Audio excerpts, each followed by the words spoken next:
আবারও পুলিশের জালে আটক দুই মাদক পাচারকারী।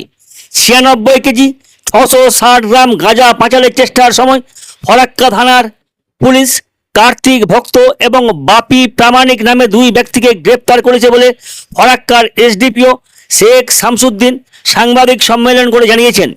পুলিশের হাতে ধৃত কার্তিক ভক্তের বাড়ি উত্তর 24 পরগনা, অন্যজন বাপি প্রামাণিকের বাড়ি নদিয়া জেলাতে বলে পুলিশ জানিয়েছে।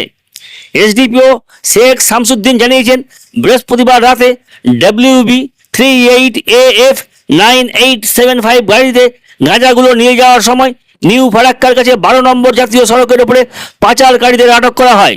পরে তল্লাশি চালিয়ে তাদের কাছ থেকে দুটো ব্যাগ উদ্ধার হয়। পুলিশের বক্তব্য, একটি ব্যাগ থেকে 44 কেজি 850 গ্রাম এবং অন্য ব্যাগ থেকে 51 কেজি 810 গ্রাম গাঁজা সহ মোট 96 কেজি 660 গ্রাম গাঁজা উদ্ধার হয়।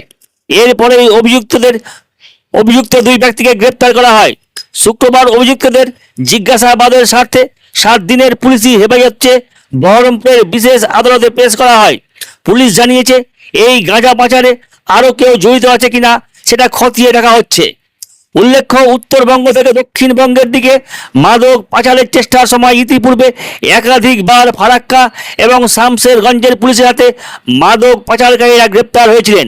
এই পাচারকারীদের মধ্যে একাধিক মহিলাও গ্রেপ্তার হয়ে বর্তমানে বিচারাধীন অবস্থায় রয়েছে বলে জানা গেছে। ফারাক্কা থানা এবং ক্রাইম সেল জঙ্গিপুর এর কাছে ইনফরমেশন আছে, কিছু সোর্স ইনফরমেশন।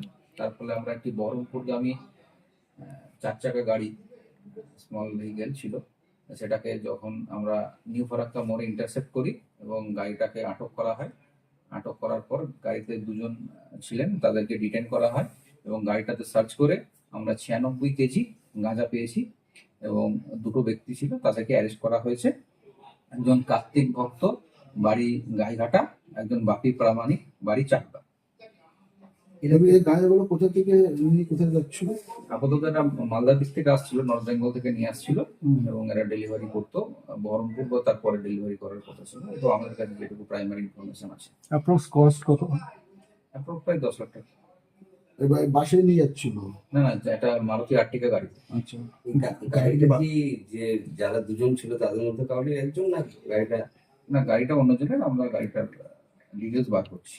মানে গাড়িতে দুজনই ছিল, আর কেউ ছিল না? গাড়িতে দুজনই ছিল। রিমান্ডে কদিন নিচ্ছে? এদেরকে আজকে বহরমপুর স্পেশাল কোর্টে পাঠানো হচ্ছে 7 দিনের পুলিশ রিমান্ড সহ। কিছু মনে হচ্ছে স্যার যে এর পিছনে কারা জড়িত আছে? ওটা আমরা তদন্ত করে বা বার করবো, কোথা থেকে নিয়ে এসেছিল, কোথায় ডেলিভারি করতো, ওটা তদন্ত সাপেক্ষ। তদন্তের পরে আমরা ওটা বার করবো। এরা কি গাঁজা পাচার করে, না এরা আদৌ এই ব্যবসার সঙ্গে মানে পাচার মানে তো পুরো এটা তো লিঙ্ক আছে, মানে এক জায়গা থেকে প্রকিউর করে সেটাকে ট্রান্সপোর্ট করে আরেক জায়গায় নিয়ে যায়, সেখান থেকে বড় কোয়ান্টিটিকে ছোট ছোট কোয়ান্টিটিতে ভাগ করে পুরো একটা র্যাকেট চলে। সো আমরা সেই র্যাকেটটাকে আনাত করার চেষ্টা করছি।